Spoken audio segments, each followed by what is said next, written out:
Well, good afternoon, everybody. I'm still Tim Slater, North Bend City Councilor and your League of Oregon President. I want to welcome you to the Roundtable lunch portion of the Homelessness Summit. We'll begin our program with a few words from our presenting sponsor, the Oregon Beverage Recycling Cooperative. Throughout today's summit, we've been learning from stakeholders and each other how cities can realize positive outcomes for the homeless. The Oregon Beverage Recycling Cooperative, like many other businesses and agencies that serve the public, interacts daily with Oregonians that are experiencing homelessness.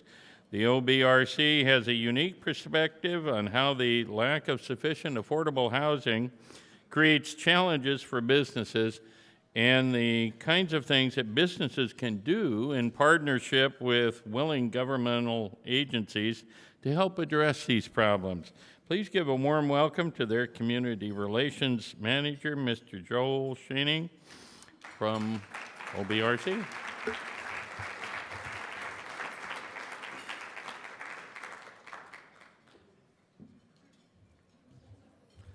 Thank you, and thanks for sticking out your Saturday here until the afternoon and participating in the symposium. We at OBRC and Bottle Drop are thrilled to be a sponsor today, and so I know that it was a productive morning for me. I was able to attend the three sessions at which I was not a presenter and got to speak with a few of you in my session. And took some valuable lessons from those presentations. So thanks very much for staying today. I'm Joel Scheening, OBRC.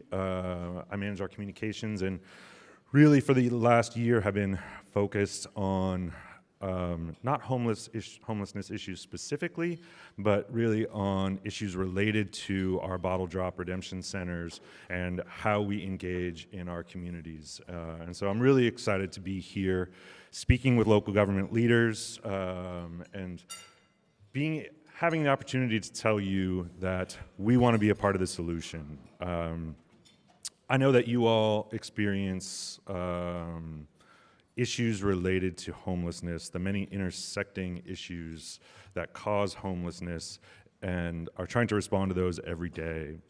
At Bottle Drop, we experience those issues every day as well. One of the things that I learned this morning that I'm really going to take home, and that we really experience all the time, is that homelessness in your community is a reflection of your community. And at Bottle Drop, at redemption centers, whether it's a bottle drop or a grocery store, the Northwest Grocers Association is a sponsor today as well. What we see at the redemption center is a reflection of the community we're in. And that includes housed populations and unhoused populations and anybody who recycles. And we're proud of that. And we want to welcome that, but it comes with challenges. And we want to work with you to meet those challenges. One of the things that we're doing, probably our sort of flagship program, though we're doing some other things as well, is a program we call Bottle Drop Give. So in front of you on your tables, you have a little koozie that's for you to keep. Inside that koozie is a blue plastic bag. You can take that bag home, you can fill it with your empty bottles and cans that have deposit value, and you can drop it off at a bottle drop, and the value of that bag will go to the Oregon Food Bank. Oregon Food Bank is one of now 1,000 nonprofits signed up with Bottle Drop that fundraise through this Bottle Drop Give program. I'm going to introduce in just a moment a short video that'll tell a little bit more about how this all works. And then I'll come back and say a few more words. I'm excited to say that this is our first public release of this video, so you'll be the first, you're the first audience, so enjoy the next 2 minutes and 9 seconds.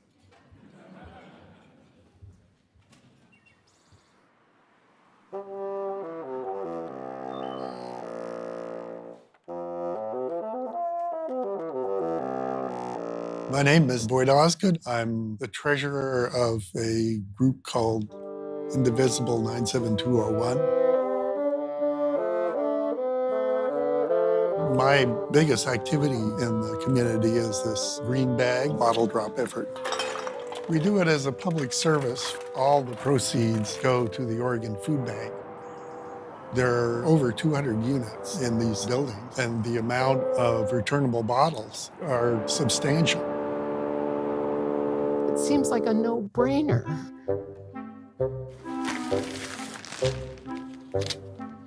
It's really easy to pick up a bottle or a can. It's 10 cents. I pick up dimes on the street. No tuna cans today. You can easily gather these up and make a significant change and raise significant money. In 8 months, we've raised We're near $2,000. $2,000. So it makes a huge impact for the food bank.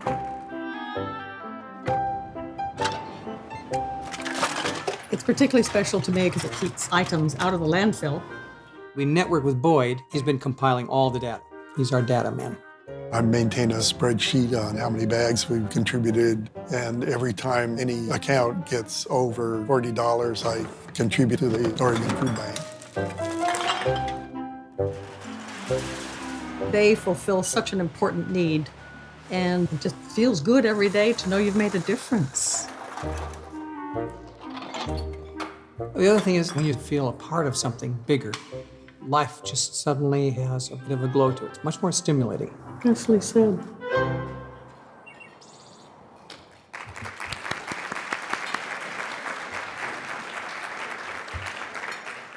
So that's a little bit lighthearted look at our program, but we made it a lighthearted approach because we wanted people to be able to engage. But we know that hunger and poverty and homelessness are not lighthearted issues. We also know that not everybody has access to easy bottle redemption, and those are both things we want to work on. So I look forward to a productive conversation this afternoon. I look forward to hearing more ideas, and I hope that when you all in your local communities think about how to resolve those problems, you think about how to engage with us. We want to be part of the solution, and I look forward to this afternoon's conversation. Thanks very much. Enjoy your lunch.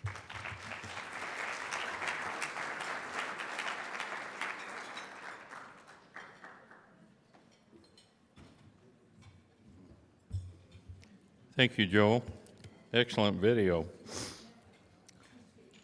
So far this morning, we've heard from many of our partners and staff about the ways to understand and address those who are facing homelessness in our communities. Hope you've all learned from the speakers at the sessions you were able to attend. You know, there was a lot of enthusiasm in those sessions and some excellent material that came out that way. And interestingly enough, one of the biggest things I heard was, I like the way the chairs are set up. As opposed to being in the classroom, you were sort of all part of the conversation. And that's realistically what we're looking for today. And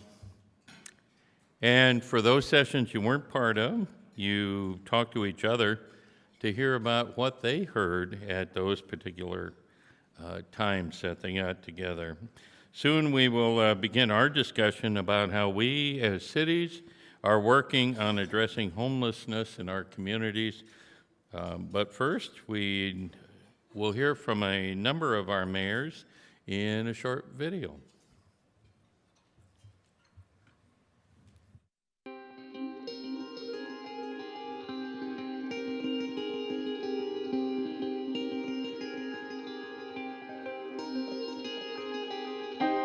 Part of the problem with talking about homelessness, we talk about the homelessness problem. We talk about the crisis. But at the end of the day, it's about people. We address the homelessness because this became an epidemic, not only in our city, but in cities throughout Oregon and the nation. And we started seeing a lot more in our community center because it was a place that they could get out of the weather, and whether it's in the wintertime when it's cold or the summertime when it's hot. Tigard determined it was necessary to take on homelessness just because of the exponential growth we've had in homeless people in Tigard. Whether it's camping on the trails or behind the library, interaction with the citizens and with the staff that we just determined it was necessary to reach out and do something about it. The people of this city, and certainly the leadership of this city, sees addressing the homelessness crisis as being one of the most important things we can do to address both vulnerable populations on our street and the overall livability and viability of our community. It is a challenging thing, I think, for cities where this is not, a central part of our mandate. Our mandate is to provide fire and police and roads. That we have to step up and ensure that people have a safe place to live.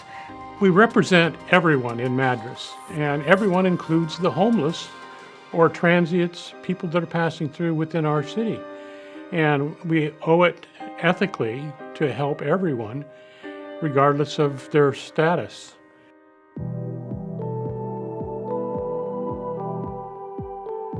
We know through homeless counts that we have far more homeless people than we know, that we see visibly, because they're living with somebody, living in a garage, living in a car. We know we have 50 kids in school that are homeless, and I think that's an underestimate. We have seniors. There's been an increase of 16% of elderly who now are homeless because they were doing okay in their homes, and then the taxes went up, price of housing rentals has gone up, and they're now forced out onto the street. But right now there's a housing shortage, so some of the ones that are homeless is because there's no place to rent. And you got a problem on your hand if there's no place for people to go. So that's part of the problem, and from the city standpoint, we can deal with that. But the city's focusing more on the individuals. Most of them are single.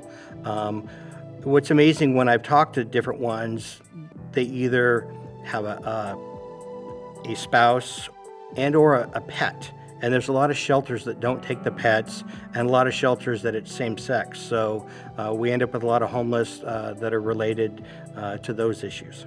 We know that the population of people experiencing homelessness in our city has been changing.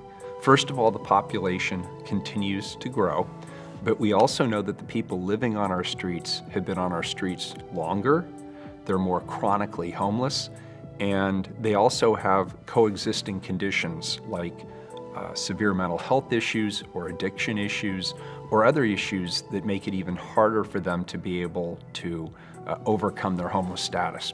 In the Dalles, we have a considerable veteran homeless issue.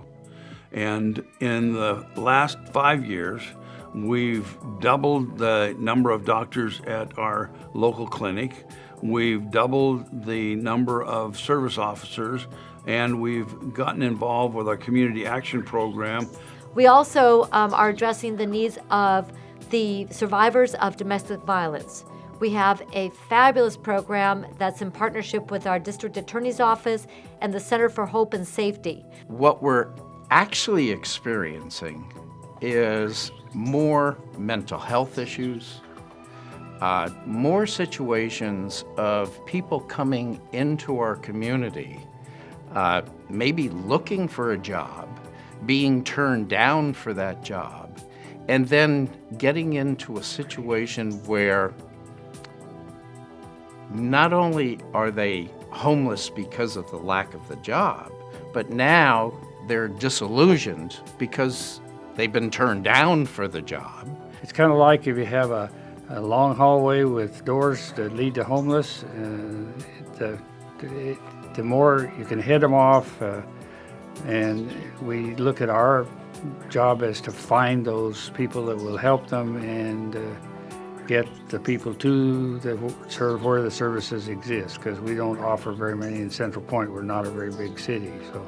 And because there are so many different causes of people ending up on the streets, it requires a bunch of different solutions to address each of these different causes. And that's one of the reasons this is a particularly difficult problem to solve. It is solvable, but there's no magic bullet.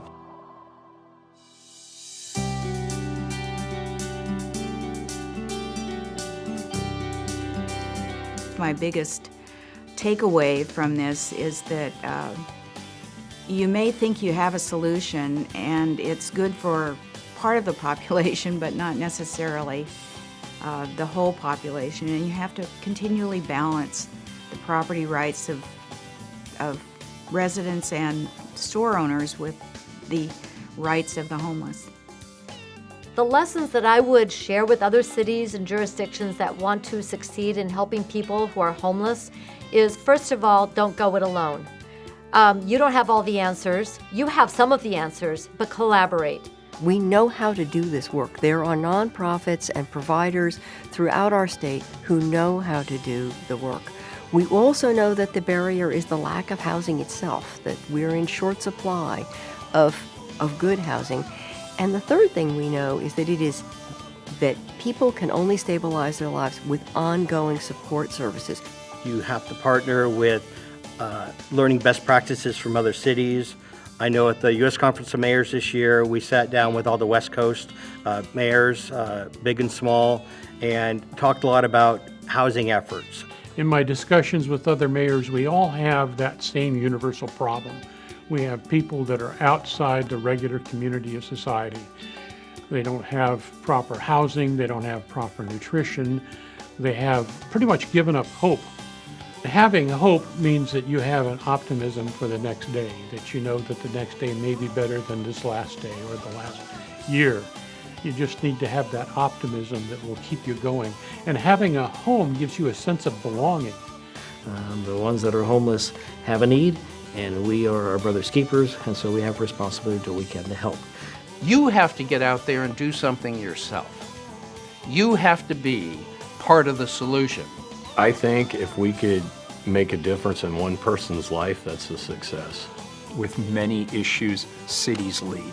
That's certainly the case with homelessness. I'm delighted to see that there's more interest in this at the state and the federal level, but cities have really been on the front lines.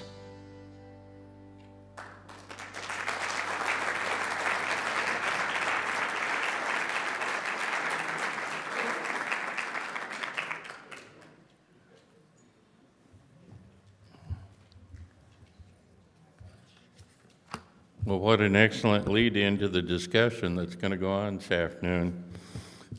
And I think the main thing you pointed out is collaboration and the concept that we all work together to achieve whatever we can achieve to address a rather difficult issue. But that's the one thing you've done with LOC all the time is what do we learn from each other? Thank you to all the mayors who participated in that outstanding video. It's very clear that across the state, cities, large and small, are trying to find ways to serve and meet the needs of all our residents. As we face the issue of homelessness locally, it's important for cities to learn from each other's efforts. So our final session of the day is designed to help us learn about this critical issue simply by talking with each other. Our discussion will be led by Portland Mayor Ted Wheeler. Portland's ongoing work has transitioned 5,000 people from the streets to shelters and into housing. And while the city is large, there are lessons, programs, and directions that we can learn from Portland's work. Mayor Wheeler will be joined by several of the mayors who were appearing in the video you just saw. First, Mayor Kathy Clark of Kaiser, who is leading her city's efforts to combine their resources with the other surrounding cities to support homelessness programs with a regional impact. They'll be joined by Mayor Lucy Vinnis of Eugene. Mayor Vinnis is continuing to work the decades of work that her city has undertaken to address homelessness, including the recent housing of 404 veterans in the Eugene area in the span of a year. In addition, Astoria Mayor Arlene Lemire will be sharing the story of how her city has been impacted and the efforts that they are making. Astoria is working with citizens to support programs to help meet the needs of the homelessness in the community while simultaneously working to meet the needs of all residents. And finally, Mayor Royce Banks of Madras will discuss his city's efforts to help those that often reside outside of traditional housing, but at the same time remain out of sight. And while they may find shelter in the surrounding rural landscape, they seek the services that are normally found inside cities, like food and clothing and access to health care. As these panelists share their thoughts, I invite and encourage all of you to participate throughout the conversation. There are staff with microphones throughout the room to capture your comments and your questions. And to start us off, I invite Mayor Wheeler to share his initial thoughts on cities working on homelessness in Oregon. Mayor Wheeler.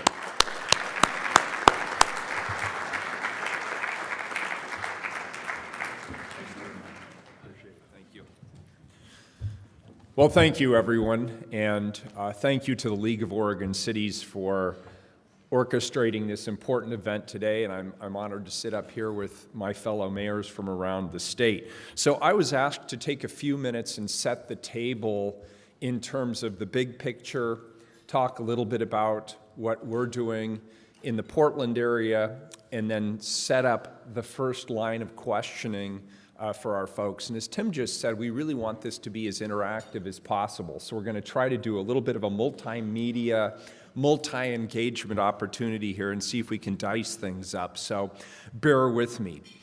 First of all, let's state the obvious.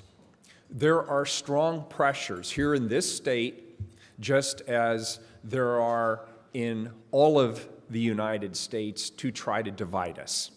And we see that here at the local level, certainly. Sometimes we see that interaction or that division set up between big cities and small cities, urban cities and rural cities, cities that are run by R's, cities that are run by D's.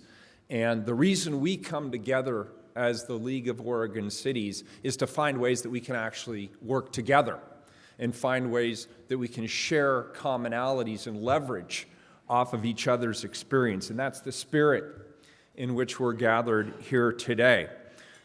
Whether we like it or not, we are being called upon collectively to address the consequences of many challenges. And many of these challenges aren't just local challenges. Some of these are federal challenges. Some of these are, in fact, societal challenges. For example, this idea of homelessness, as you know, is really a combination of many, many different issues, all conflated into one term, homelessness.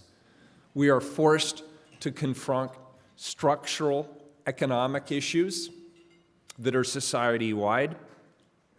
Here on the West Coast and in Oregon, in many of our cities in particular, we're experiencing struggles with growth, just flat-out population growth, and therefore competition for housing. This right on the tail end of a Great Recession where there wasn't housing created for the better part of a decade.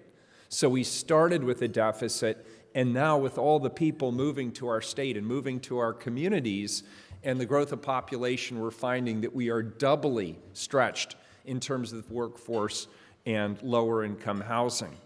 And of course, as been mentioned several times today, we're all struggling with this growing addiction crisis, opioids, heroin, and other substances, as well as the reality that we are left picking up the pieces for a state system of mental health that leaves a lot to be desired. When the safety net for mental health doesn't work, we are the ones left picking up the pieces on the streets of our community.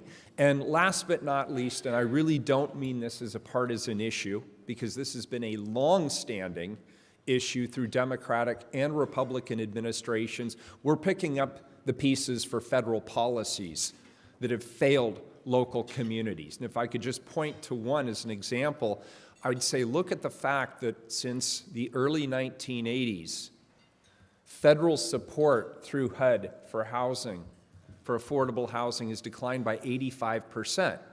The need hasn't declined at all. So who's making up the difference, and where is that difference being made up? The answer is in your communities.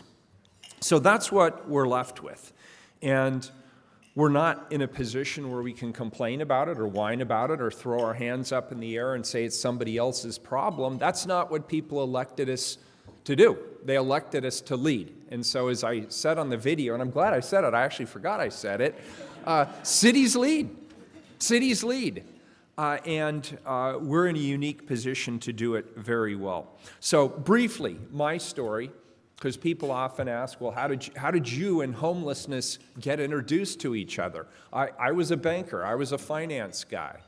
And yet I volunteered many, many years ago, almost 20 years ago now, over a period of years in my neighborhood homeless family shelter.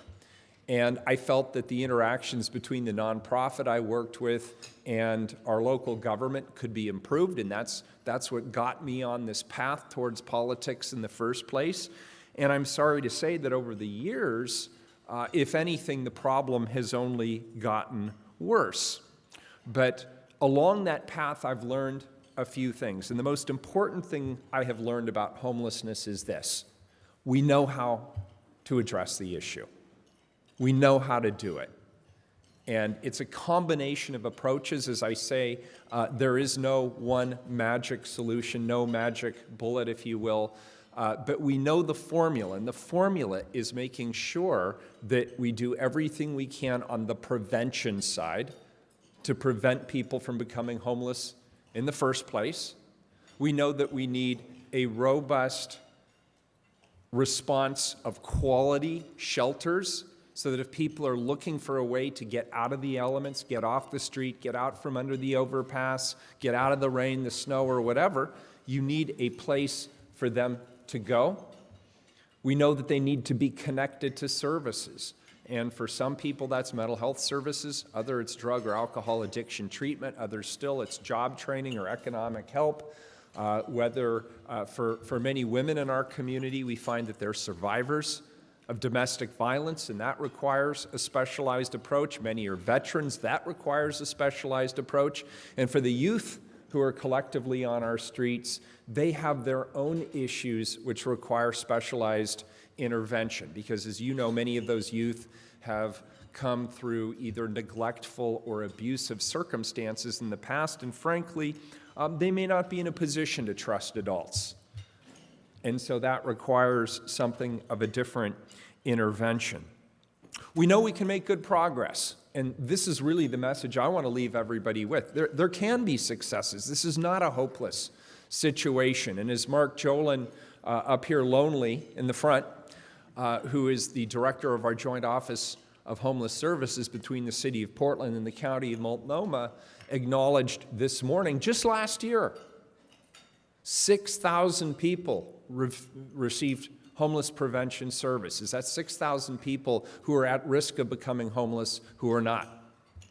And an additional nearly 6,000 people were moved either from the streets or shelters into permanent housing. 6,000 people. And in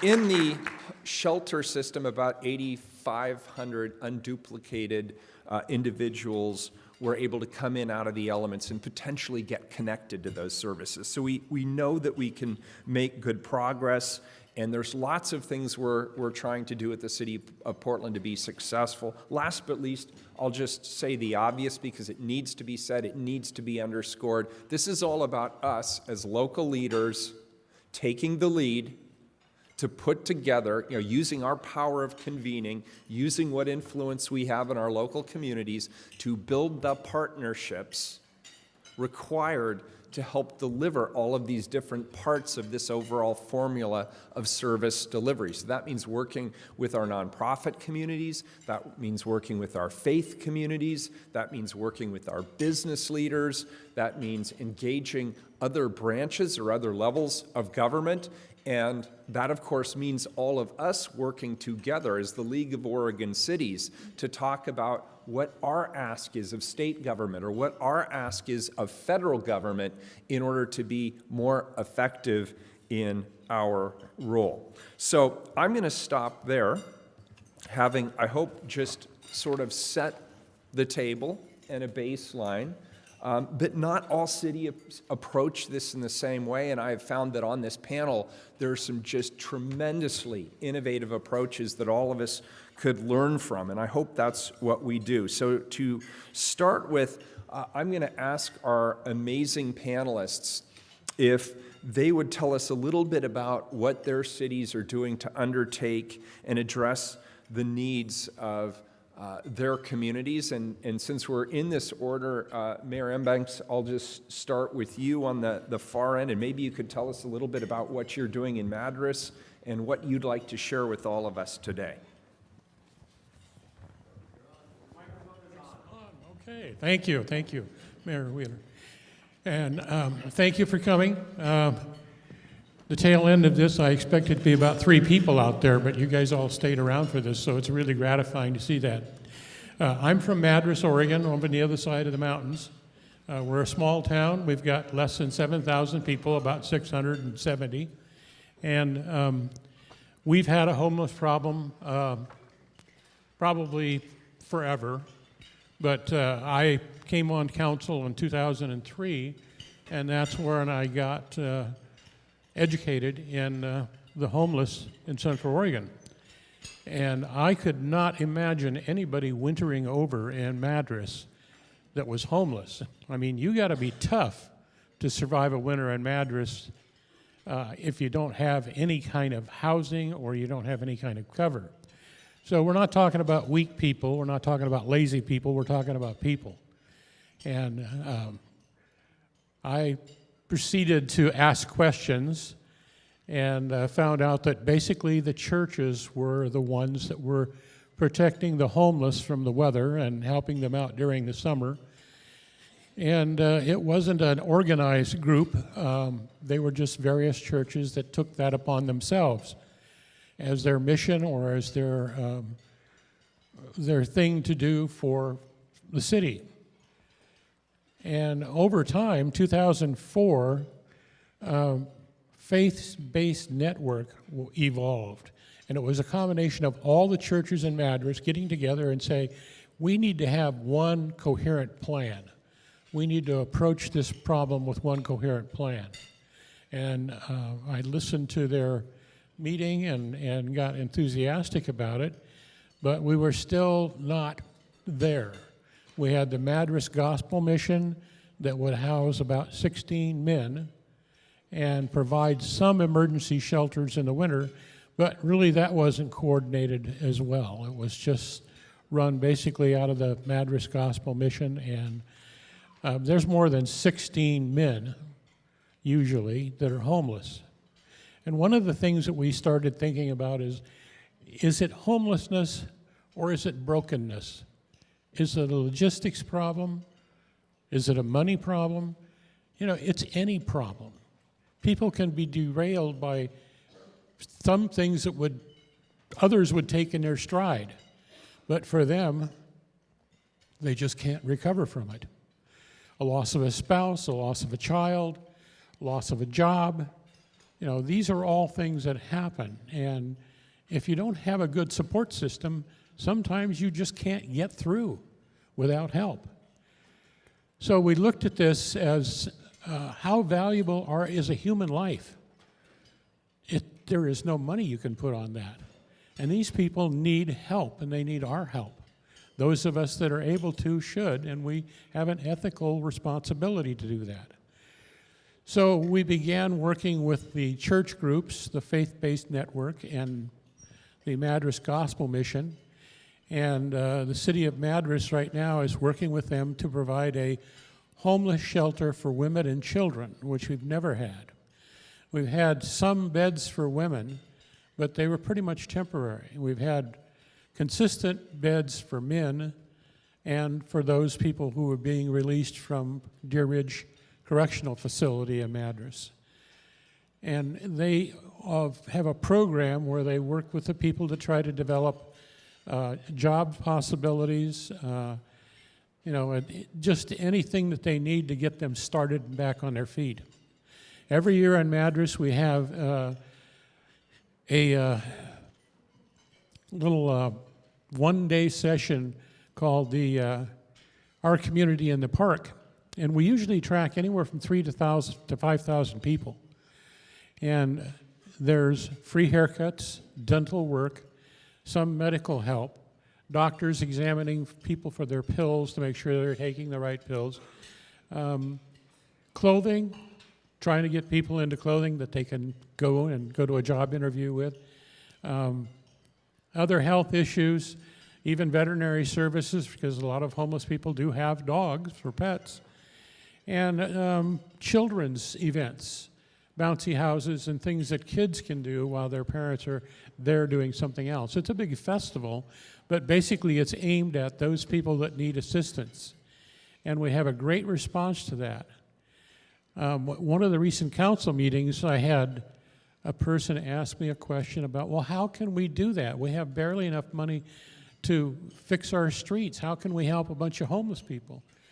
And I pointed out to them that in 2017, we hosted 100,000 people in a town of less than 7,000 without a hitch. That was for the eclipse. And that was an accurate count. We had 100,000 people. We had 500 airplanes land at the airport. We were able to get them out without any problems. We were able to get people on the road other than a few hours delay.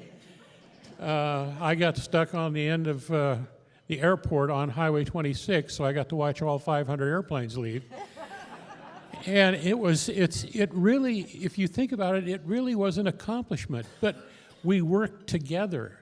The city, the county, the police departments, the fire departments, the emergency people, and local community people all worked together to pull this off.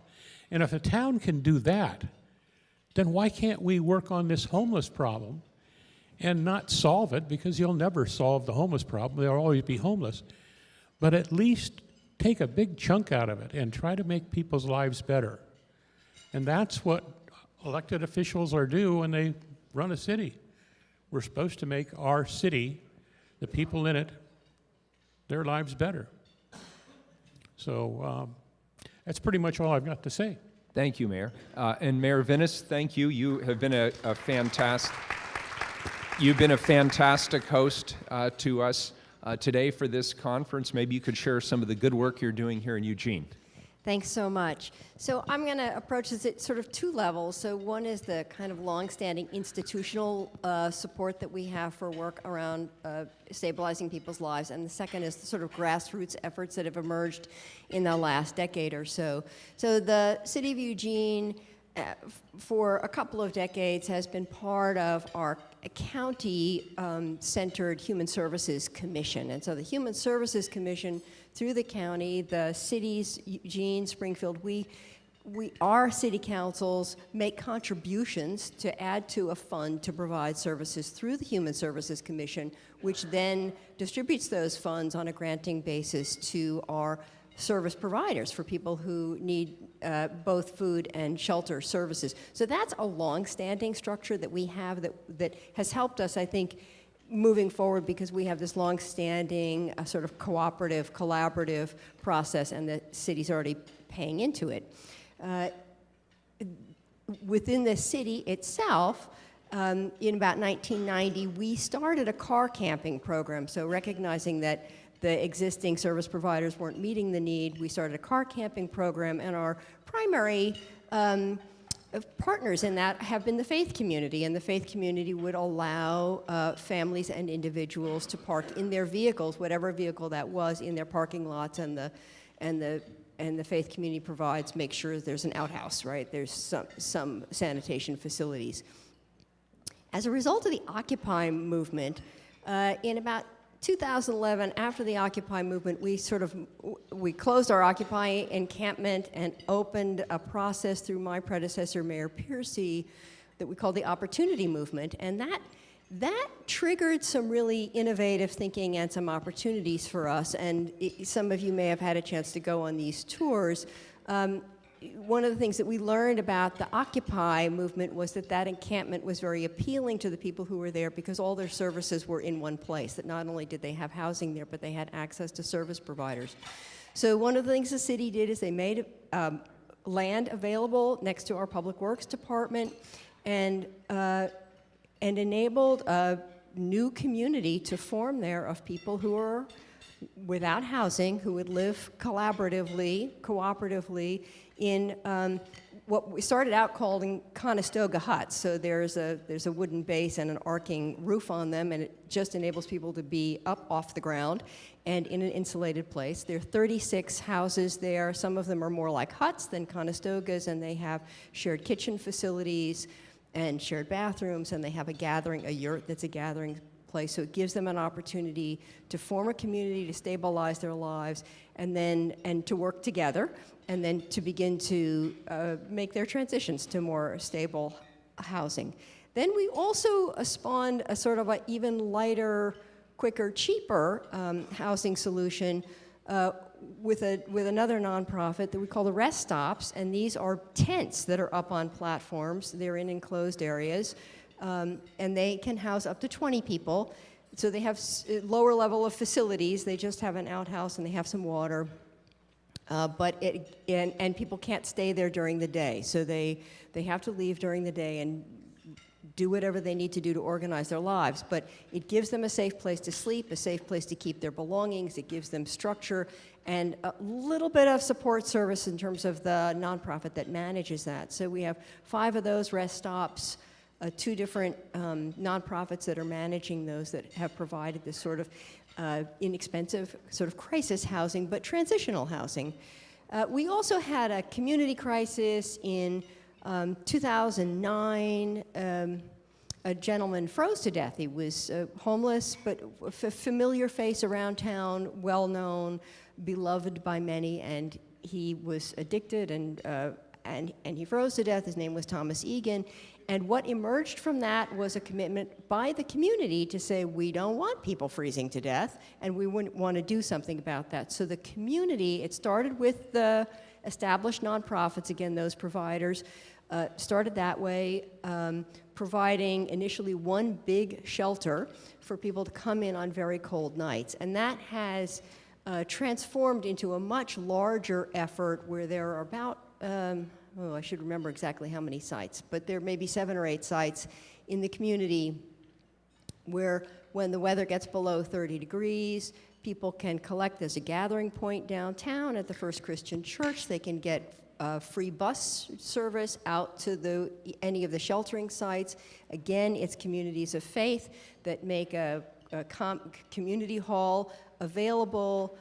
There are mattresses, there's blankets, there's some resources, there's a hot dinner and a hot breakfast, and they have a safe place to sleep overnight. Their pets can be taken care of. There's no counseling services. It's a very low barrier. It takes 300 volunteers a night anytime that system is open. So it's a huge community effort in order to stabilize people's lives.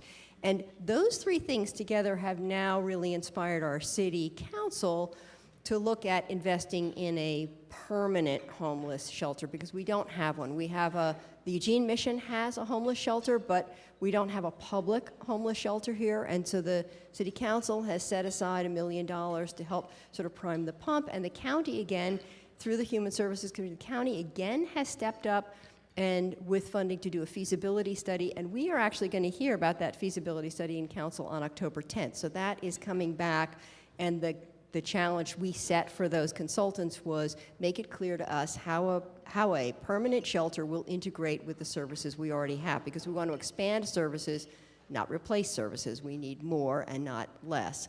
And so that movement is going forward, and this will come up later, but when we talk about a permanent shelter in the city of Eugene, we are the county seat for Lane County. So we are talking about a permanent shelter that would serve anybody who's coming in the county. People come here for services anyway. So I see it very much as a collaborative effort with the other cities in our region. And then I'll just say one other quick thing, which is one of the other outgrowths of the Occupy movement and what we then termed our Opportunity movement was the creation of a Poverty and Homelessness Board. And so that board meets on a monthly basis, and it brings all of the players to the table. So there are representatives of the city, representatives of the county, the representatives of large service providers, and that includes the medical professionals. It includes the housing professionals. We have advocates who are people who are formerly homeless who sit on that board, and those are public meetings. We are actually just moving next month to a place where those meetings can be televised so that there's a public comment period, everything that, and that board has established a couple of strategic goals for the coming 5 years. One is 600 units of new units of supportive housing, and the second is 300 additional units of emergency shelter. So the city's effort to do an emergency shelter dovetails with that Poverty and Homelessness Board goal. Very good. Thank you.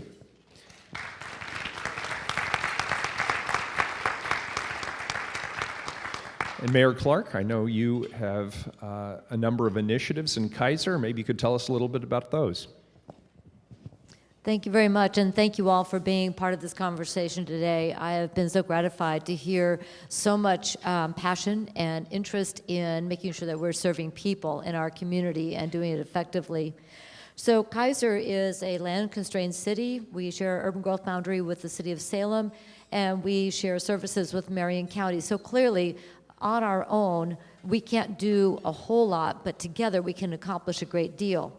So what we saw, and we were invited to be a part of, was a collaboration between the city of Kaiser, the city of Salem, Marion County, and Polk County. We decided that we know a lot of good work was happening, but it was all disjointed.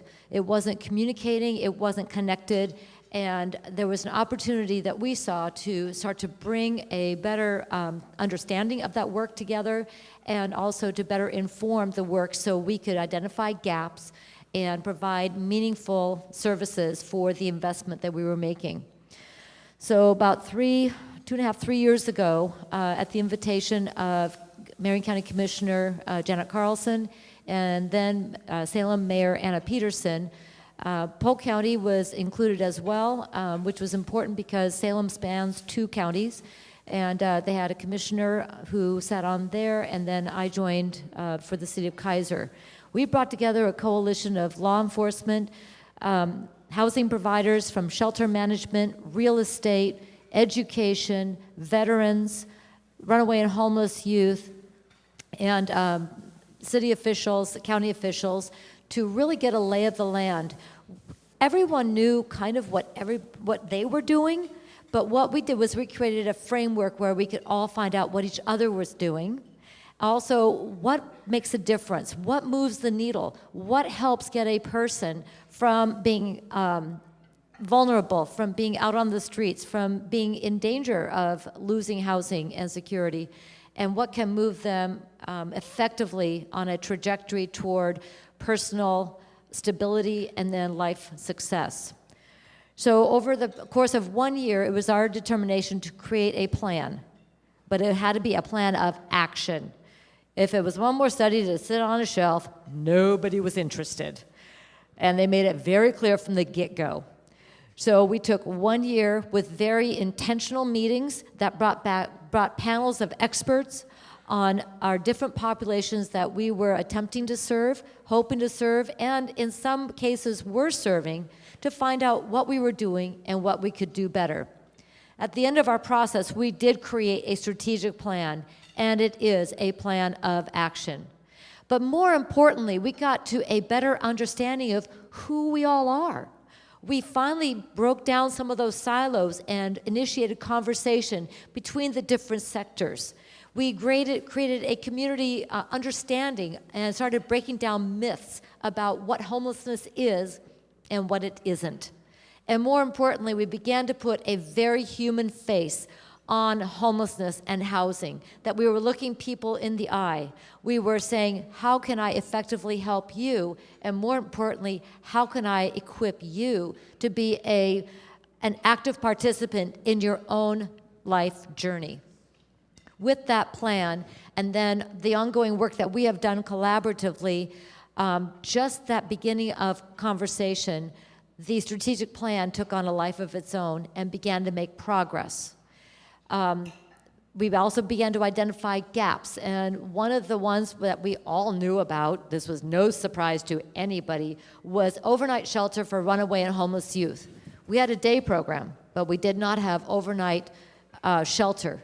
And we know that if a youth is not sheltered within 72 hours, at least 1 in 3, possibly more, end up in sex trafficking or other sorts of vulnerable situations. It puts them in danger. And then the complications for serving them just escalate.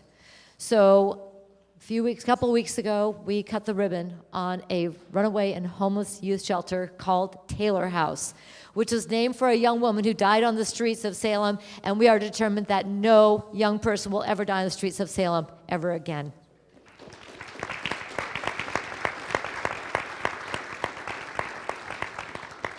We are not done. We're celebrating this, and this is important. As we've been doing this work, we've been able to celebrate the accomplishments of each of the different organizations, our faith-based organizations, our cities and counties, and our social service agencies. We have to celebrate what we do accomplish so we can affirm that things are going right, and then grow that, and then take a hard look at the things that are not producing, and then say, how can we move that over to where it is actually going to serve people effectively. The Homeless Initiative has been about that collaboration to make sure that we are able to invest our dollars, our volunteer hours, and our resources to serve more people effectively, get them from the streets into housing, into services, and then into life. Thank you. Thank you very much.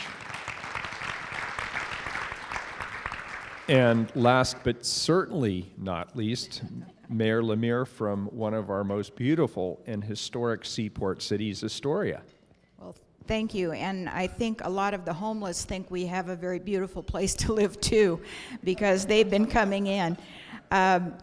We formed a mayor's task force of about 20 people to work on the homeless issue, I guess I'll call it that. But one of the things that we decided to do right away is that we were going to change the name of it to Homelessness Solutions Task Force, because we were determined, as you said, that we're not going to put this study on the shelf and not come to some practical solutions. We were very fortunate in that our police chief had been police chief elsewhere in Oregon and had led a group that formulated strategies for dealing with the homeless. So that was a huge help, and he wanted to do this. He's very interested in this particular issue. So that was a big help. We made sure that we had all the people that were being affected by the homeless. We had the Downtown Association, who were very upset with all the homeless that were in the alcoves of their stores and were defecating and littering and all those things. So that they were definitely interested. We had the local hospital, who also was getting numerous folks coming into their emergency care. We had the schools, because we heard that there were so many homeless youth sleeping in cars and couch surfing, and that the principal at the high school would open the school at 5 in the morning to let those kids in, so at least they had someplace warm to come, and then they were provided breakfast. So we made sure that we had all those folks that were being impacted. Oh, and neighborhood associations, that was another one, especially the neighborhood near the warming center, which I'll mention in a minute. But they were also being impacted. Then we brought in all the organizations that we felt could lead to some successes and some ways to meet these challenges. And so we, of course, had behavioral health and the community action team and the anyway, a lot of different organizations came together to see what we could do about this. It was great because in the past we'd had one of these meetings where we got everybody together, but nothing really came of it. It was just kind of a bunch of talking heads, and we didn't come to any solutions. So this time, what we did is we've met about 6 months now. And so now we're beginning to subdivide into groups that will work, smaller groups that will work on housing, for one thing, job creation, health issues, transportation, because that's a biggie as well. So I think we're getting down to the kind of the nitty-gritty now. And it's been great to hear of the collaboration, for instance, between County Public Health and the hospital and Clatsop Behavioral Health. They are all beginning to come together and say, you know, I think these are some things that we can do. So we are coming up with actual solutions, which is great. I was also asked to talk about limits on the capacity of a small city. And I know many of you know that you don't have the mental health facilities that you need. We have a very, well, our jail is like a revolving door, like many of yours may be. And so that a lot of these folks come in, they spend the night, and out on the street they go again. And so we need wraparound services, which we don't have. We don't have a permanent shelter of any kind. So the only thing we have is a warming center, which is open 90 days, 90 nights a year. Well, those of you who've been to Astoria know that we have more than 90 nights of rain, and it's pretty uncomfortable out there. So we're hoping that maybe that rule can be changed a bit, because that really limits you. You have to decide, okay, which of those nights are we going to put people out onto the street, and which ones are we going to give them some shelter. So that's a problem that we're facing. Let's see. I think that's it. Well, that's quite a lot, actually. Very good. And so I'm going to take a bit of an executive privilege and jump ahead a little bit, because I want to make sure that we get to comments and suggestions from the audience. But before we do that, I know that there's been other communities besides those represented up here that have made investments and started programs. And I believe we have a short video. Look at that, we do. We had 2 officers that did a lot of trail walking, and it wasn't really supervising the trails. It was more just to interact with the homeless people. And they would just go into the camps and interact with them, find out what they needed, found out if they were having issues with another camp next door, why they came here, why they moved to Tigard, are they from here, and just to interact with them. And then we found out quite a bit about them, but mainly it was to see what services we could get them, find out why they weren't taking advantage of the services. So we've put together a diversity committee to really talk about the challenges that we have in our community. And obviously some of those challenges revolve around homelessness. One of our main efforts is called Youth Think, and we do put money toward that to try to get kids on the right track so they don't end up, homeless.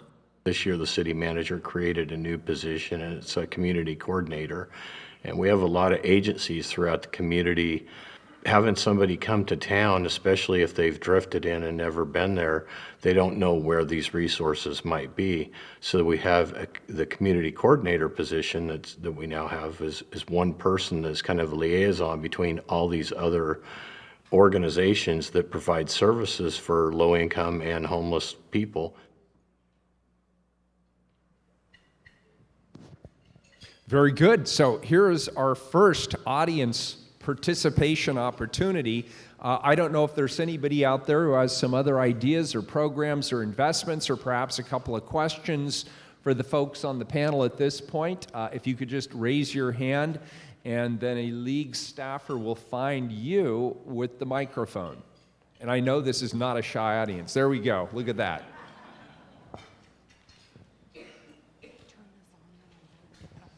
Thank you, panel. My name is Kelly Matting. I'm the city administrator for Ashland.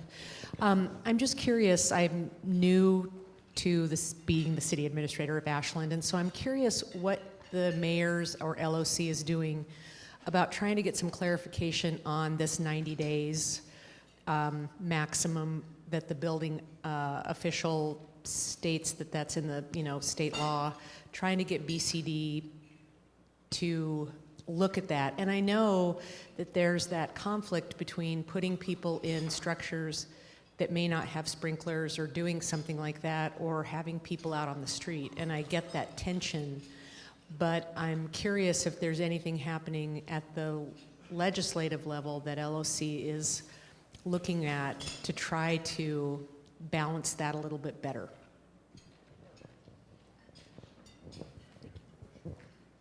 So, Mayor Clark says she knows the answer to this question, so we're going to defer.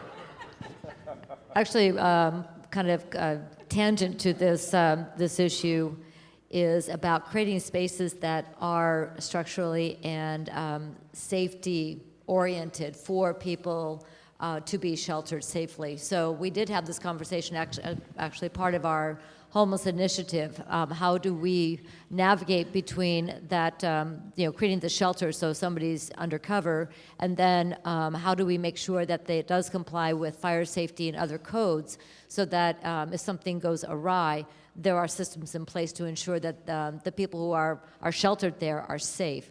So where we as a homeless initiative came down was we would like to work with the providers of shelters to write grants or do other collaborations to equip those shelters with the safety features necessary to come up to code.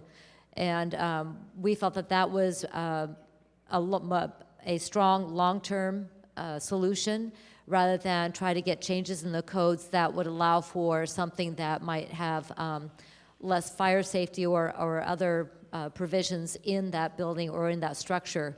And as a full disclosure, I'm married to a fire chief, so when we're having these conversations, yeah, sprinklers as an option, not in his book. And we really felt that we wanted to create a space where we are saying, you, the person we are serving, need to be in a truly safe place that has the appropriate safety features in it. So how can we facilitate this nonprofit or this government agency to provide that, and see if we could get funding in that area?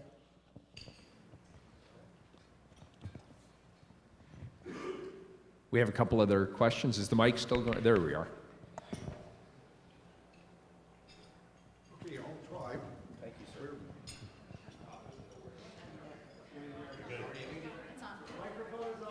Microphone is on. Okay. I'm Bob Hunthausen. I'm a guest here. My wife is on the city council in Bandon on the beautiful Oregon coast. I took a walk around Eugene this morning from 6th Avenue to 10th Avenue and from Pearl to Willamette Streets. And I found people sleeping in doorways and even on the street in places, municipal buildings, private buildings. I can't begin to tell you how many I counted this morning. We do have a problem in Oregon on the coast. We have all agreed to that, I think, and we've heard a lot about the problem. It's a social problem. Is it a city problem? What has the city done or not done to cause this problem? And why is the city, are the municipalities taking it upon themselves to provide a solution to this problem? Let's just think about that. I'm not going to go into details. We don't have time. Is it a private problem? Have certain homeless situations occurred because of the supply and demand for limited housing? Has Amazon created a problem in Seattle? Are private dwellings priced astronomically today? Yes, they are. Have poorer districts in our cities been gentrified? Yes, they have. Is there a competition for housing? Sir, Yes. I don't mean to be rude, but could you get to the question for the panel, please? Thank you. Well, the question for the council is what we're going to do to solve the problem, and I'm offering suggestions. You requested suggestions as well as questions, so That is I'm fair. offering a That few is true. suggestions. Okay. The solution to the problem is the provision of bricks and mortar to a certain extent. It's a provision of policing services, it's a provision of health services. Where is the money coming from to provide these services, the bricks and mortars, the police, the medical, the mental health? Are we looking to the feds for money? According to the Register Guard on Wednesday, the interest on the national debt is going to exceed $900 billion per year in just a few years. We've just had a big tax give back, supposedly. The feds are broke.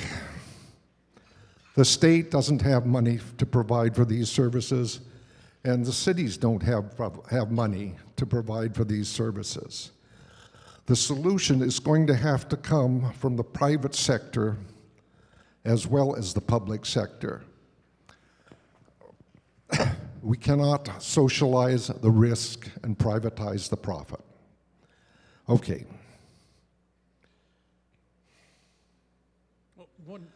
With our policing powers, we can revise the code. We can revise the impact fees.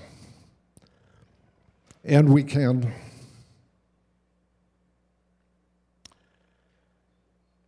establish rent control or a provision like rent control.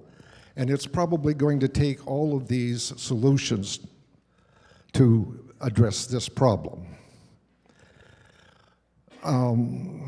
We have impact fees in Bandon. Eugene has impact fees. Some of the portion of the fees goes to parks and recreation, water, sewer, police protection, you name it. That's part of impact fees. New development can provide in your impact fees a provision for this problem. In your code, you can provide new development to provide bricks and mortar units for their development.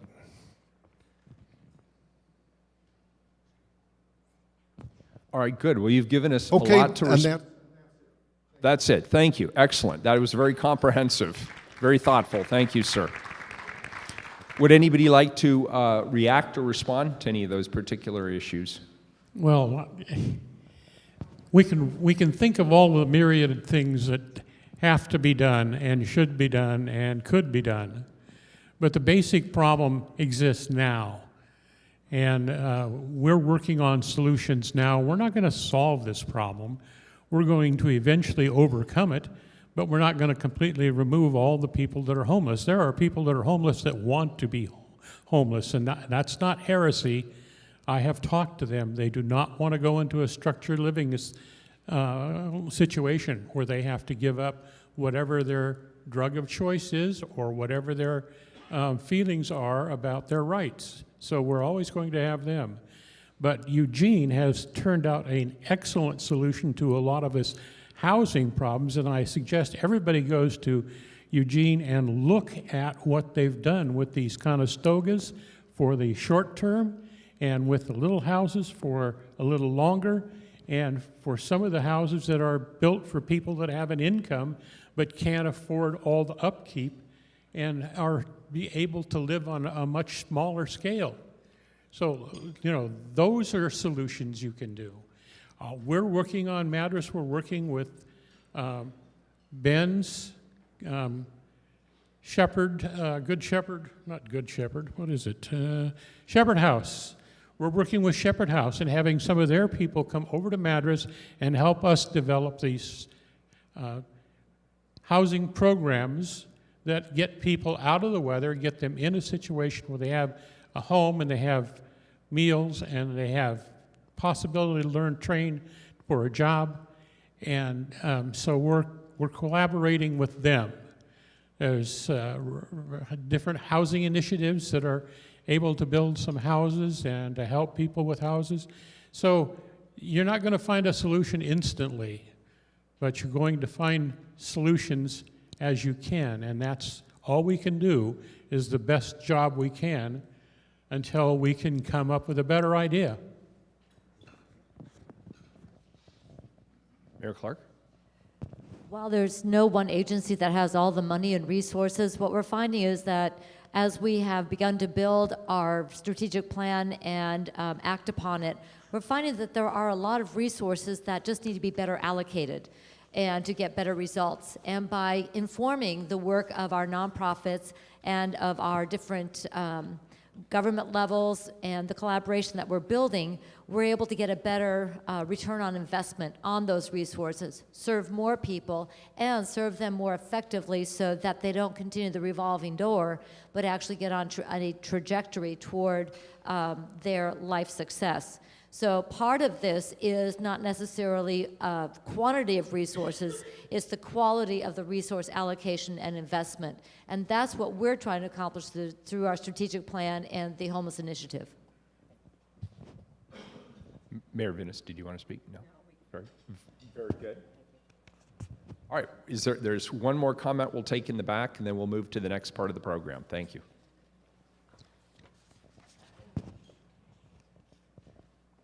And then Mayor Gamba, I didn't see you up front. We'll get you next, Mayor Gamba, as well. Hi, I'm from Madras, Oregon. So Royce is our mayor. And we have a very diverse cultural population, Hispanic population, a Native American population. And I was just wondering what kind of programs you all have seen that have spoke specifically to the unique needs of multicultural aspects. Well, I can respond to that to some extent. I think I mentioned that we have this overarching both Human Services Commission and now the Poverty and Homelessness Board. So there has been an emphasis on bilingual services, particularly for our Latino population. So we have a Central Americano, Latino Americano. We have a nonprofit specifically that can provide those services, and the providers themselves are aiming to provide more bilingual services so that we can serve that population. So there is a focus on that outreach, and a sort of open door opportunity for people to walk in. So we're aware of that challenge and trying to reach out to that community. And interestingly, our police auditor actually held an open house of services in Spanish with Spanish, where the whole proceeding was in Spanish as a way of kind of opening the door for people to have a direct conversation with city officials to express what their specific needs were and what their specific concerns were. So it is definitely an emerging priority. Yes, and I'd say that a lot of our service agencies are now producing all their documents in both Spanish and English, and that's a huge help for the Hispanic population. And so we try to do as much of that as we possibly can. We have, as part of our area, is the Confederated Tribes of the Grand Ronde. So we've been able to learn from them how they are addressing the needs for housing, employment, and support services in their community, and then share information with the Confederated Tribes.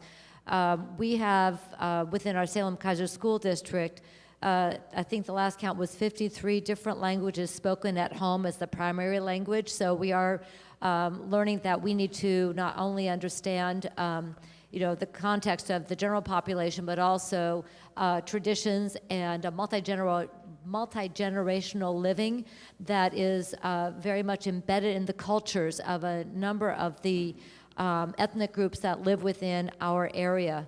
So we have to make sure that our codes, our processes, and so forth understand and reflect and actually capitalize on that social foundation that people may have through their cultural traditions, rather than say, oh, you have to conform this way, you can't have 3 generations living together, or you have to live in this particular way. But see if we can embrace the cultural strengths that we have within our diverse communities and help us and help them, help the people in our community that need that assistance.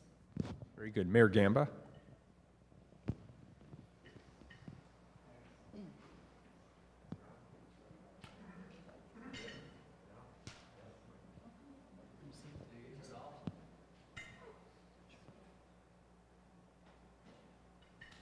All right. Mark Gamba, Mayor of Milwaukee. A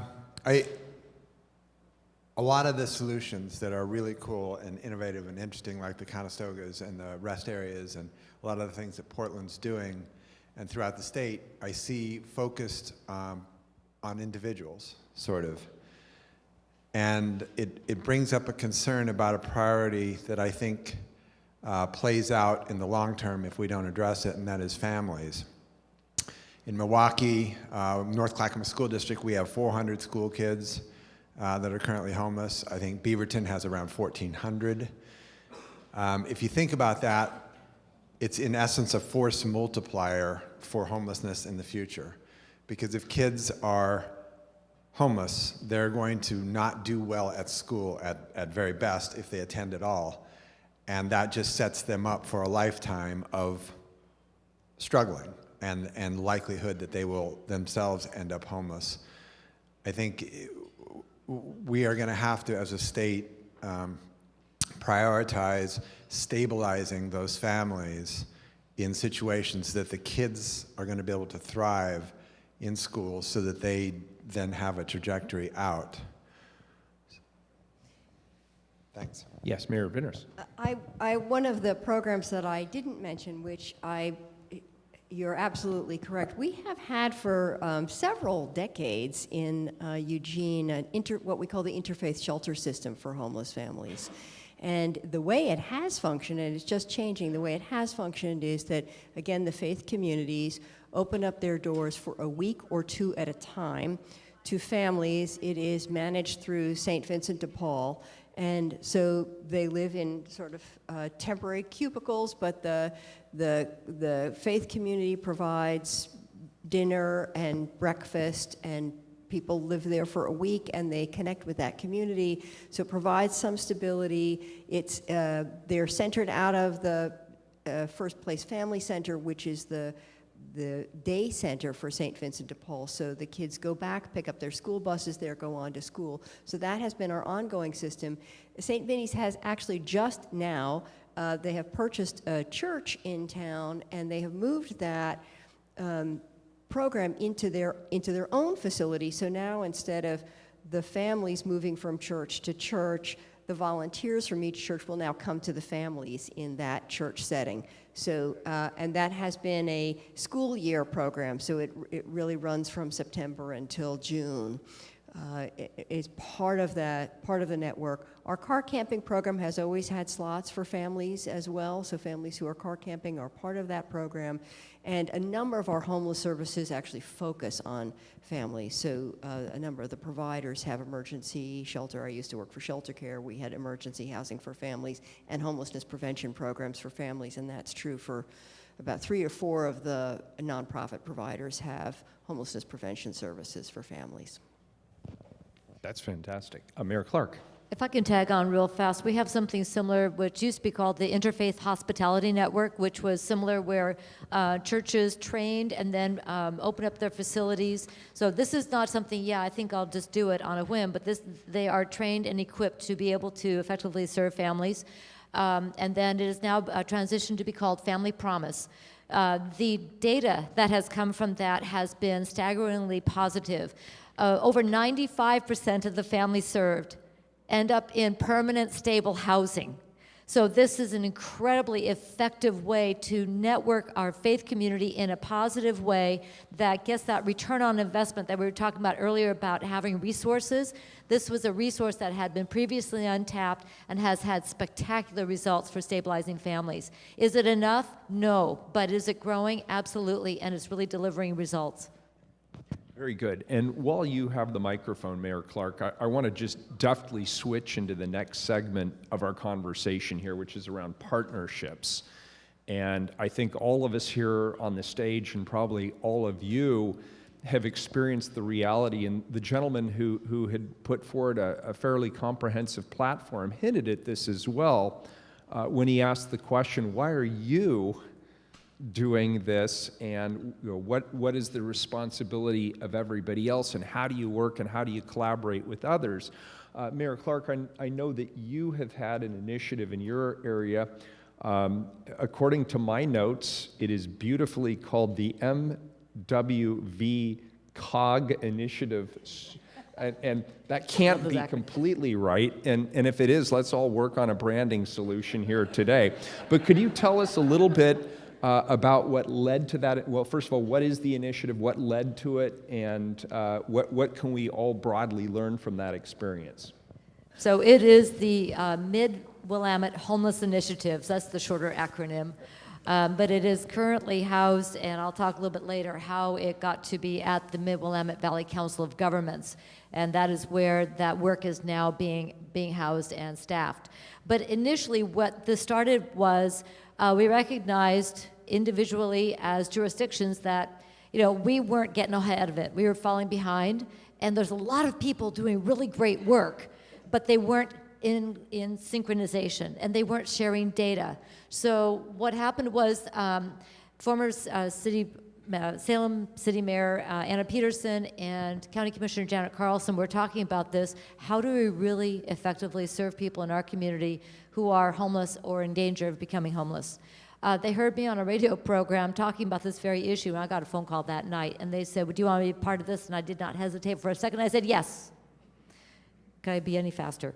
And then Polk County was involved, and I think I mentioned that earlier. So what we have done is through the development of the strategic plan, by bringing everybody to the table to talk about what needs to be done, what resources are out there, and what specific populations do we need to effectively serve. We did establish the strategic plan.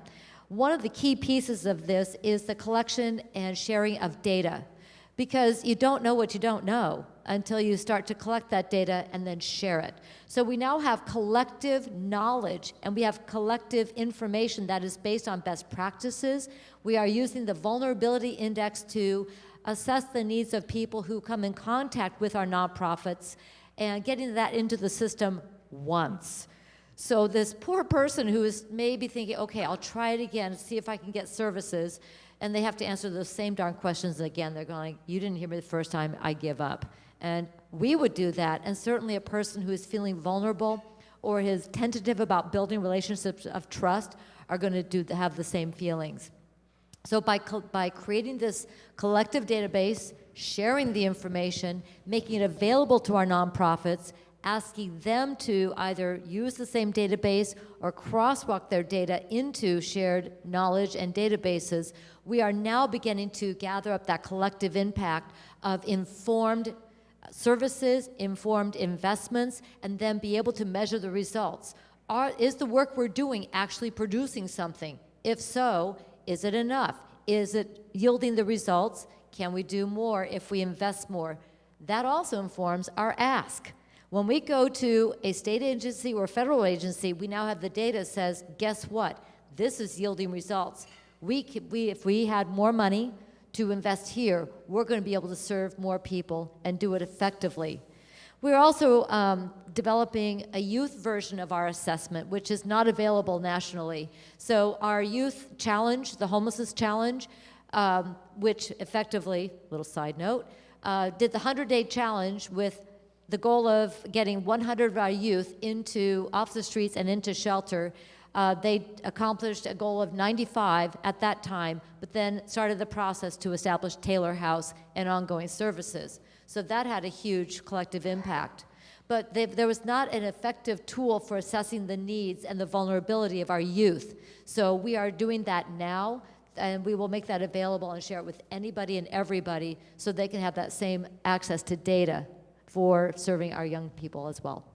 That's fabulous, and that actually is reminiscent of a partnership we have in the city of Portland and Multnomah County as well. As many of you are probably aware, on the city side, we were responsible for infrastructure, so housing.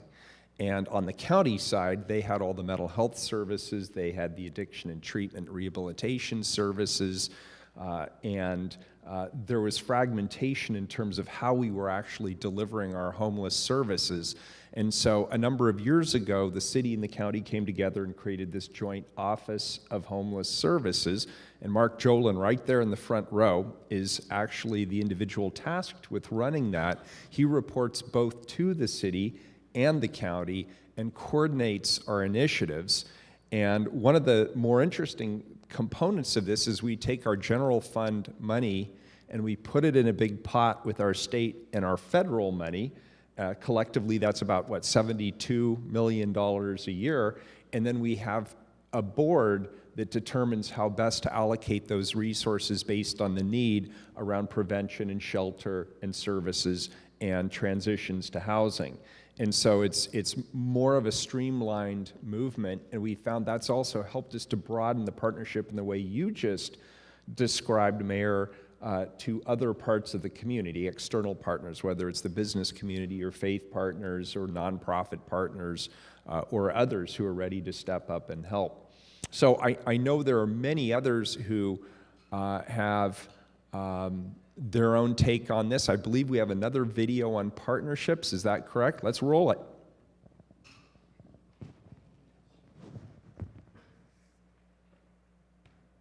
One of the most positive aspects of helping the homeless in Ontario is the fact that we as a city have formed partnerships with the organizations that actually go out and help. Veteran Advocates of Variety, Community in Action, DHS, our school system, our college, we are all working together as a team. Because the services within the Rogue Valley exist, it's just a question of whether it's with the Access, our Community Action Agency, which has a substantial veterans homeless program going, or we look to St. Vincent de Paul or the homeless centers in Ashland or wherever they are, or whatever they need, we'll try to get them there. Vision Action Network is an important one that we work with, along with the Tigard-Tualatin School District. We find out that the kids are a lot of homeless issues. They're usually not sleeping on the streets, they're more couch surfing or sleeping in their cars. We also partner with Washington County. Luke Dorff is another great partner of Tigard. They actually come in each week to our library and man a spot in there to talk with people. We have South Lane Mental Health. We have the church community, community sharing, the Family Relief Nursery. All those organizations have one common goal, and that's to try to eliminate homelessness and have healthy families. And so we partner with all of those. Very good. So I don't know if, and by the way, I'm speeding up the program just a little bit because somebody has cleverly flashing the time on this screen here. That's ingenious, whoever came up with that. And they just knew me so well. So let's do this. Let's put the microphones in the audience again for a couple of minutes, and let's see if there are other partnerships or other ideas or potential questions for this panel around partnerships. And I see at least one question in the back there. Then let's move to the last section, which is really the big question, which is how can we work together as cities? What should we be doing to forward our ideas and our agendas collectively? Right in the back. Thank you. Hi, good afternoon. I'm Connie Breeze. I'm with the City of Lapine. I'm a counselor there. We have a unique situation that it gets really cold at night. We actually don't even open our warming shelter until 10 degrees. Because we figured that most of our homeless people are used to temperatures that cold, and it's only when the resources that they run out of, the propane and things like that, will no longer keep them warm, that we can even get people together and run our warming shelters. But we also have a unique situation that one wouldn't necessarily relate to Lapine, in that we have migrant workers. And that's a huge population of our homeless, is the migrant workers. And not a normal crop that you hear about, but mushroom pickers and pinecone workers. And so there's unique employers in those situations, and I'm wondering if anybody on the panel has any experience, other than like working with Bottle Drop, which I appreciate their program, working with private sector in like a migrant worker situation to house those workers on a temporary basis. One of the things that has happened in Astoria, which is kind of exciting, is Andrew Bornstein of Bornstein Seafood has purchased an apartment for his workers, because up until that time, his workers could not find a place to live, and he was having to drive, in order to get workers, he was driving all the way to Longview every day, which is about an hour, and back again to bring workers out to Astoria. So that's one way, is to get some of your local employers to actually provide housing for their workers. So we have the city of Hubbard, which is in the northern part of Marion County, has had the same issue with being able to get skilled labor for their companies. So they also have created, with the collaboration of Marion County, the city of Hubbard, and the company, to provide affordable housing for their employees. So the price point of the housing is in alignment with the wages that they are paying to the workers at DK Machinery. So they're able to live and work in the same community. So it stabilizes the worker, the family, the company, and then also builds community. So that's been a triple net win. Yes, there's a question right here in the front. Here comes the microphone, right behind you. Thanks. Hi, my name is Jan Carruthers, and I work with cities and counties. And I'm in the Portland area. I'm south of Portland, and I remember some time ago, and I don't remember exactly when, there was a commercial building owner, father and son, the Menashes, I think. You might remember that. And what they did was they had a building that they were going to put on sale, and they were content to not sell it too quickly, and they allotted a certain percentage of that building, if not the whole thing, to homeless. And you can probably tell us, Mayor, I don't know how much reworking, improvement needed to be in that office building in order to house people.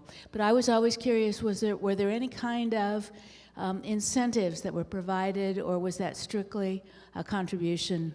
You could tell us. That was great for a period of time. Yeah, wonderful question, and thank you for asking it. So it was a building owned by the Menashe family. They were in the process of trying to sell it.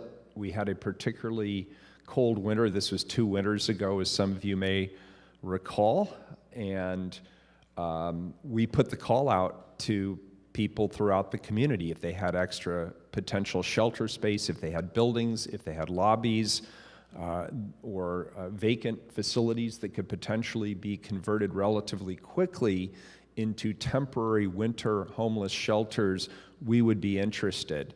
And a number of organizations came forward. We had some faith community members come forward. The Menashes came forward with a fairly large facility, and it was the main floor, basically the office entry to a large office building in downtown Portland. And we didn't provide incentives per se, but we promised a strong partnership. In other words, what I mean by that is we came in, we made whatever temporary fixes were required of the bathroom facilities or the facilities themselves.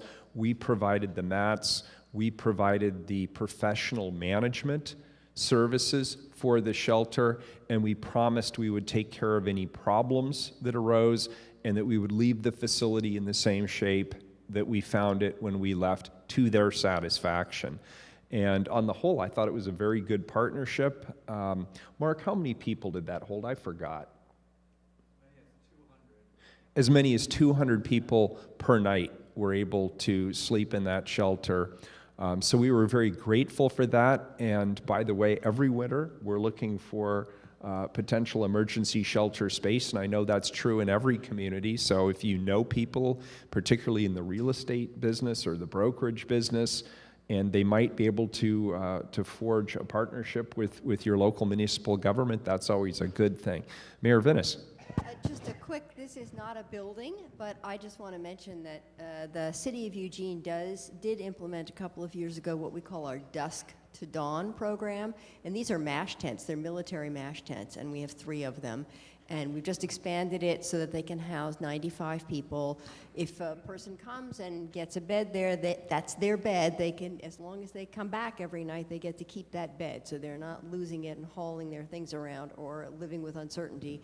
If they fail to come back 3 nights in a row, they lose their spot because there are plenty of people waiting. But so we have land and we're able to set that up. We would set up more if we could. And actually, the city actually the council just approved this past week a sort of a bump up in one-time funds to do all things related to community justice, which includes making this Dusk to Dawn shelter year-round and not just wintertime, with the idea that it would also help the gentleman who saw people sleeping on our Willamette and Pearl Streets. It could help with that issue.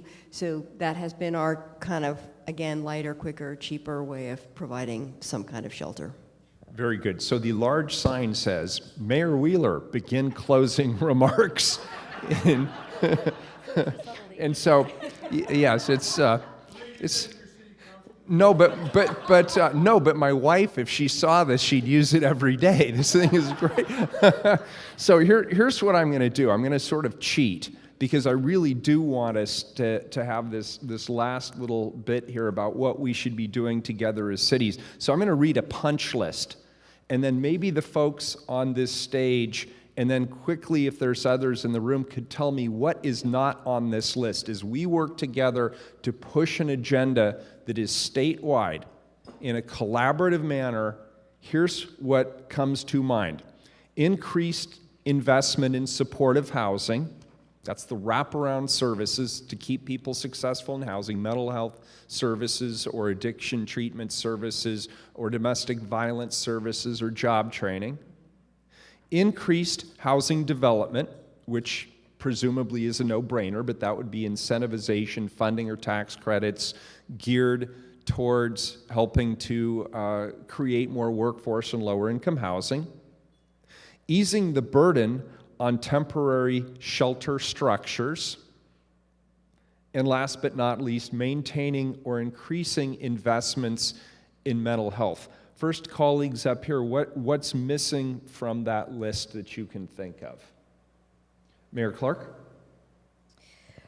So we need regulations to ensure that services are stable so that our clients who we're trying to serve don't get abandoned again. The big barrier for a lot of the people who are homeless is they've had a breakdown of relationships. They've had a breakdown of family, of neighborhood, of just that social network that keeps life on the rails when it's about to go off. Their little train went clean off the rails in some cases.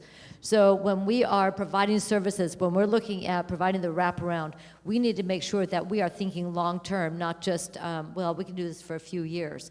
Because if we just say, yeah, we're going to do this for a while, and then we stop, we have broken trust again. We have broken relationships, and then we're going to have to do worse than start over. We've got to make sure that we are thinking long-term, and we're in this for the long haul. Good point. Thank you. Mayor Vinnis. I would just piggyback on that comment, which is that what we're really looking for is a pathway, right? That we want people to come in at the low barrier shelter and be able to work their way up the system. So we're not wanting to overemphasize one over the other, because people need to be able to follow that pathway from more primitive housing up to more transitional housing. And so we hit those roadblocks, or as my colleague has said, we lose capacity in terms of just that handhold and that firm handshake that takes them on to the next step. So I would say looking at it as a holistic system, is it integrated so that people can really make the journey? Mayor Mbanks. Increase medical and dental services and provide services in pediatrics for children that are homeless and or near homeless. Those things would help a bunch. Mayor Lemire. I just want this opportunity to tout the services of Helping Hands. Some of you may be acquainted with that. They were apparently Alan Evans from that group spoke to this group last year. He's an amazing guy, and we're delighted that Helping Hands is moving from Seaside to Astoria. The reason they're doing that is that Astoria has the services, and it was very difficult. Our transportation is not terrific out on the coast, and so they were having such a terrible time trying to get from Seaside to Astoria, where all the services were. So I think transportation is another thing that we need to be sure that we're providing for these folks, because that's something they really need. Very good. Is there anything else we forgot? One way in the back. Here comes the microphone. Thank you for doing the microphone today. You've gotten lots of exercise. Hello, everyone. Ashley Hicks, City Council member in Roseburg, Oregon. And I have a couple things that I'd like to bring up. One is in regards to property managements taking $25 to $30 application fees that include credit checks and background checks. The credit checks I see as a barrier for folks that are looking for income. Another is the, excuse me, the not allowing people who have past debt with child support to have their driver's license. And I think with a lot of people who happen to be part of the population that is living out of their vehicles, and specifically in regards to rural communities like ours, transportation is a very important thing, and that people who are driving their vehicles, not to worry about continuing to get tickets and citations for not having that license or the insurance policy that comes along with that. And then just real quickly, I just wanted to see maybe if you wouldn't mind sharing your comments around reactivating the Civilian Conservation Corps and providing an opportunity for folks leaving the jails, that rotating system, to perhaps have an opportunity to get on a bus and go to a civicultural camp, focus on forest restoration, replanting the trees, and some of the county infrastructure projects that need to be done. I really feel that opportunity would give people opportunity to get out of their community and away from sort of their vices, and work with others who are having to overcome the similar barriers, and then be able to return back to their communities as a effective member of their society and somebody that could be employable. It's an excellent and it's a provocative idea. The sign is saying, "My car is being towed." Can we please give a big hand to this panel? Thank you so much. Thank you all.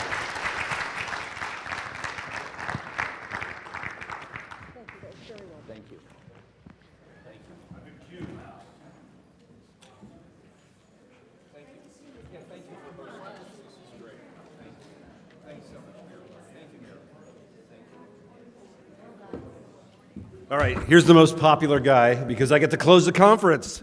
But one last piece of housekeeping. You remember we had that scavenger hunt earlier? Maybe not. And thank God you don't have to be present to win at this point. But one person in this basket's going to win, and this is the kind of all expense paid trip to our conference in Ashland on April 12th. We're going to take care of the housing, we're going to take care of the admission fee, and that was going to go to Karen Johnson from Independence. Thank you. So we are done. The 93rd Annual Conference for the League of Oregon Cities is over and closed. We'll see you next year in Bend, and that's going to be great because we're already talking about doing things outside. It's going to be awesome. We'll see you there.